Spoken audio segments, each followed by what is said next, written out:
Hey guys, what is up? So today I'm going to be giving you all a care guide on how I take care of my nepenthes and I manage my tropical plants in my greenhouse during the spring and summer.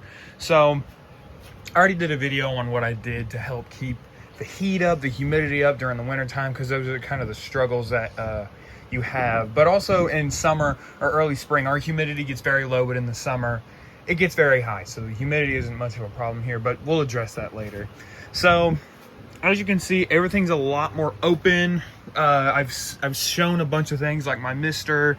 I got to go over this shade cloth. But so what you're going to do is we're going to start off basic with sunlight. So you're going to try and give your nepenthes as much sunlight as possible, but you also have to keep in mind what type they are. Like over here, I have my lowlanders. They're back here. They're getting shaded by these trees and under this shade cloth. This is my old shade cloth. I think it was like a 55%. I put it back here because these plants were starting to get burned a little bit too much. As you can see in my truncaty, they're starting to get burned a little too much. I need to pull it back up actually, but you know.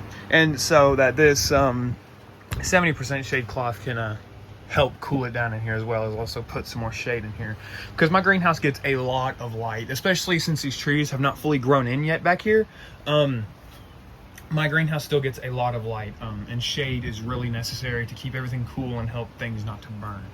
So just keep in mind of stuff like your lowlanders, like Rafflegiana, your Ampullaria types that would like it lower lighter. That would like lower light and more heat. So that's why I keep them over here in the shade. Or like Miranda, you can see the leaves kind of have been getting very red for me, but it's still giving me really good pictures.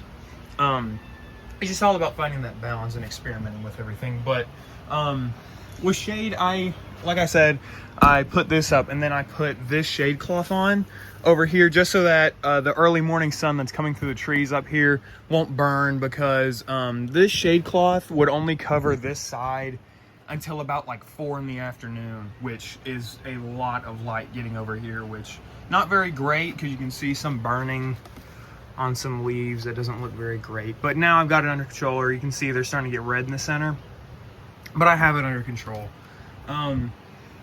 So yeah, about light, still try and give them as much as possible, and if they're starting to burn, pull them back a little bit. If they look a little like leggy and wanting more light, or the pictures aren't as great, I give them more light. It's all about experimenting in your conditions. What works for me might not work for you. And also with my shade cloth, I only have it coming to about right here, so that my sundews, my pings, and other stuff can get more light, or cuttings that really need a lot of light to photosynthesize and make more energy for their roots. They like it over here. As you can see, my Alba Capensis has a slight hue of pink to it because of the amount of light it's getting, and that's all right. Even my Drosera speculata, especially this one, is getting really pink because of the amount of light. And even some of these over here, like really easy ones like Ventricosa, Gaia, Ventrata, they're all getting a good amount of light even early in the morning over here. But you know, they can tolerate it. It's all right. These plants are just extras. And then we have my cuttings down here and some seedlings and other Sales Capensis and other sundews and stuff like that. So yeah, now let's move on to water. So for the watering portion, it would be, so in wintertime, there's a lot less evaporation happening. So like stuff with thicker leaves, like my truncata, you can see because of the less evaporation and the cooler temperatures, the leaves were kind of shriveled up because it was getting there was so much water that it would just absorb all of it and would have a chance to get it. But you can see with the warmer weather, it gave me this really nice leaf in this brand new picture right here, because of the warmer weather. Because it's been able to dry out more and not sit in water constantly, even though there's water in that tray, just because of the misters. It's still able to dry out more and let water out through its leaves. So one hard thing to do during the summertime, especially if you don't have like a perfectly cooled greenhouse, is to water everything. So some things that aren't in trays, like these two plants down here, my Miranda, or things in like shallow trays, like those two plants over here, or even in hanging pots, they're kind of difficult to water, especially stuff like up here that's in very big, they're very big plants in very small pots, so they dry out really quick. You just got to know when to water them. If I can just snag it off the thing, I'll go set it in a thing of water, or I have to unclip it and I'll go set it in a thing of water. But most everything almost has a tray, unless it's too big or I just don't have them under a tray. I love to bottom water, or I give them a good spray. Unless they're like right in front of the mister, I don't really water them overhead. I just give them some water in the tray and let it soak up. But I do let these trays dry out in between. It's okay. I like these trays right here because even if these misters fill up the tray, because I have it every 3 hours, it'll go on for 10 minutes and I'll just spray, get everything a good misting. And sometimes extra water drops will fall off and go into the tray, which will help keep some more moisture in here and the humidity up. And just make sure everything's nice and watered in here. That doesn't mean I don't have to water everything. It's just I don't have to water them as often, especially stuff over here. So yeah. And of course, with stuff like sundews, butterworts, stuff like that, make sure they never, ever, ever dry out completely. And Nepenthes, they can tolerate being a little dry. Like this little baby truncata has dried completely out one time, and it hasn't even blinked. But stuff like this will not tolerate drying out at all.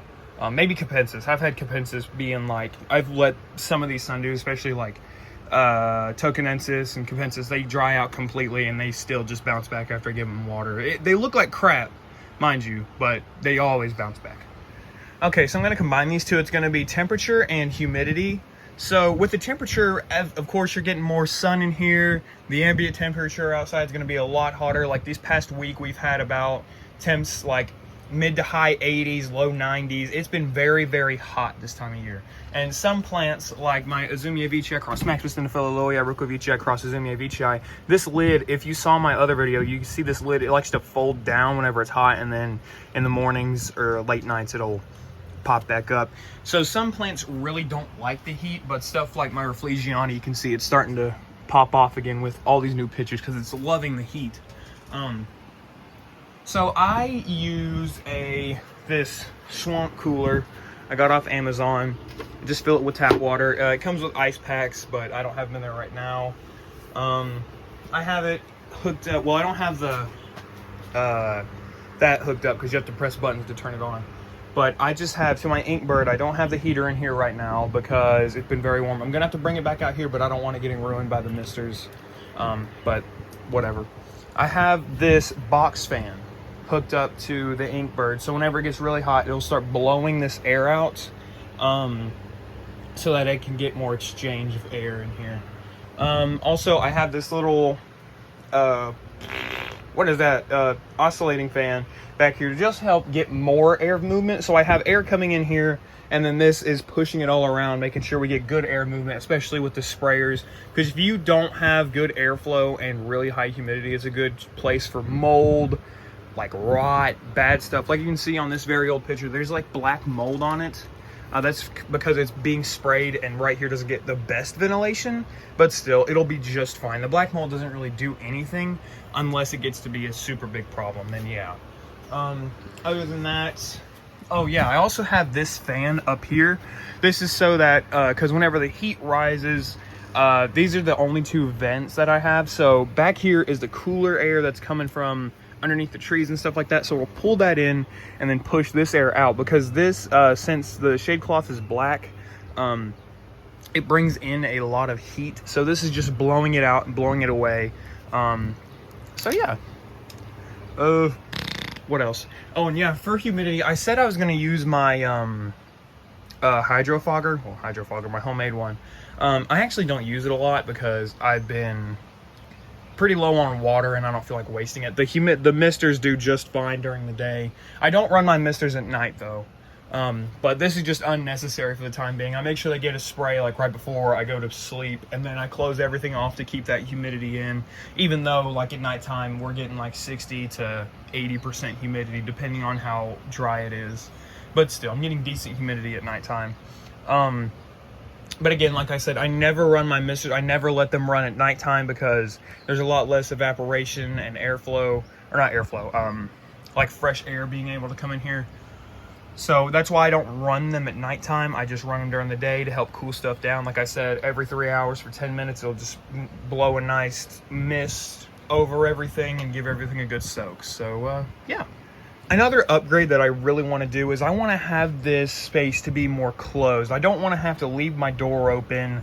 I would love to just be able to go in here, set everything off, and then be able to just close it off and not have to have like everything wide open. Because this, having an open system like this, it can bring down humidity, bring in extra heat, stuff like that.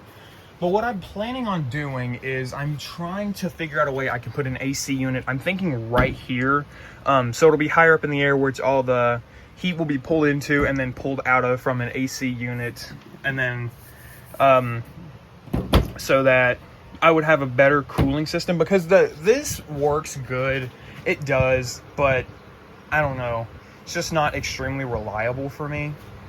But I don't know. It helps. It really does, but eh. And another thing I'm going to do is I'm going to get an exhaust fan for like actual big greenhouses with the, what am I trying to say? The cover, or the vent, you know what I mean? Like it'll be right here.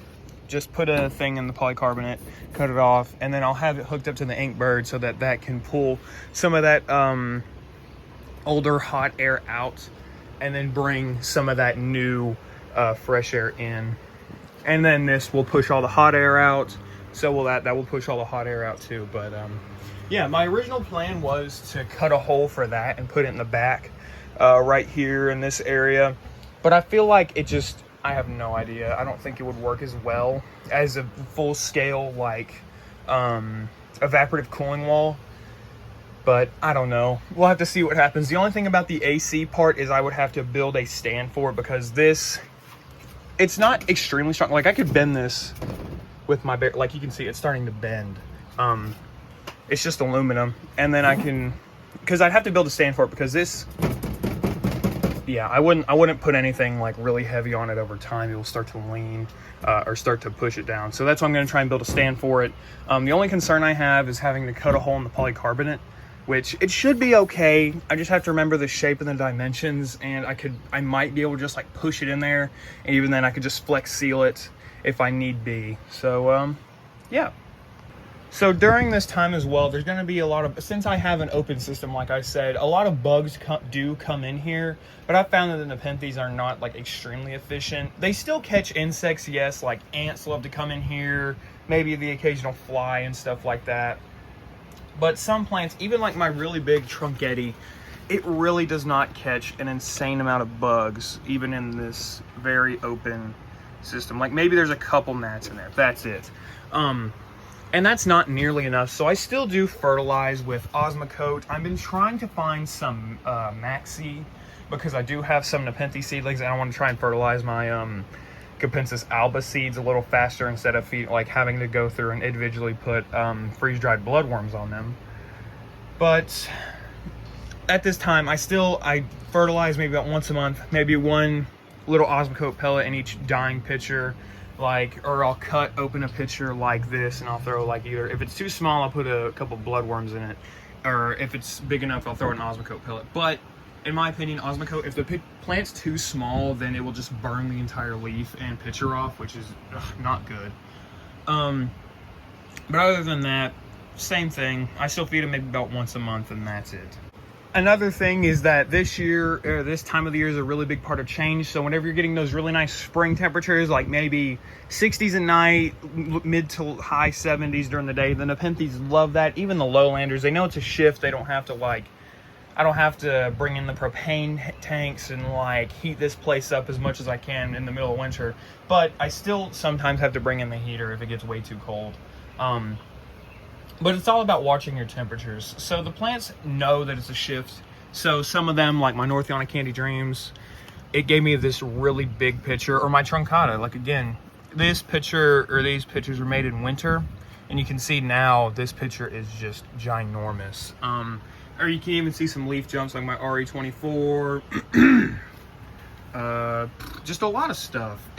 Some things tend, like more highland plants tend to slow down during the summertime, but you know, it's all right. They'll do better in the fall or the early spring whenever it's cooler. You're getting the cooler temperatures, but they'll still give you pictures during the summertime. They just won't be as nearly as, I don't know how to describe it, not as beautiful. They'll still look very, very good. It's just you won't get as much colors, like especially on stuff like Veitchii and stuff like that, because they tend, whenever they get the cooler nights, they really get that good color to them.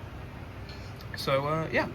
I completely skipped over feeding for the sundews and pings. The sundews and pings catch so much more stuff than the nepenthes. Well, mainly the sundews. They catch so much stuff, but like pings and sundews, I always give them some freeze-dried bloodworms, just make sure they're fed and happy. And also I take a lot of cuttings on my pings, or divisions, stuff like that at this time, because they have more energy to root. There's more energy from the sun, and they get more time to do what they need to. So they always get fed, or if I find like a little gnat in here, I'll always go in here and grab it, give it to them. Or if there's like a little fly flying up over here, I'll just grab my sundew and just stick it up there and I'll catch it. So yeah. And also, since it's like a shifting phase, there's gonna be a lot of die off of pictures like Gaia. There's a couple dead pictures back there that I need to cut off. Just make sure you're maintaining upkeep, because this time of year is another really big time for pests, like especially thrift damage like that. It looks so bad. Just in general, stuff like that. It just looks, this is a really good time for pests to come in, because you've been waiting on winter, you're waiting for your plants to finally get more light and like grow really good, and then your pests come in and then just like poop all over it. But just gotta watch everything, watch your plants, check on them, and just make sure you're maintaining basic upkeep, like trimming off dead pictures. I know I'm behind on it, but you know, it's all right. I'll do that after I'm done with this video. So yeah, there's a whole different debate on cutting off nepenthes pictures. You do your own research. Me personally, if I don't like the way they look or they're just in the way, I'll cut them off. But stuff like this, where it's mostly green except for the back and I know there's food in there, I'll just leave it, make sure it digests it and gets the nutrients. So yeah, also this time is another time for nepenthes flowers. Like this is my nepenthes Gaia that is flowering. I'm most likely going to cut it off because I don't have anything. Another plant that's flowering right now is my Ventricosa Specialata Lowii. It's flowering, but I haven't found any pollen so far, so might just have to snip that off and put it back, but you know, it's all right. This is a good time to do breeding. If you have a huge collection of like mature plants and stuff like that, right now is a really good time to do breeding. And yeah, I mean, nepenthes seeds do take a while to like form and even longer to germinate. So I would say maybe if I were to get nepenthes seeds like now, or pollinate nepenthes seeds, it'd probably be about like 8 months before I even see sprouts coming on those seeds, if I choose to sow them or whatever for them. So yeah, this is just a little informational video. Just wanted to yap for a little bit. If y'all have any questions, put them down in the comments, and I got you. I'll answer them as best as I can. This is a little preview update of the June update. We'll go up. I might do a video up in the bog gardens doing care for them, but that'll be probably next month. So yeah, that's about it. I'll see you guys later. Thank you.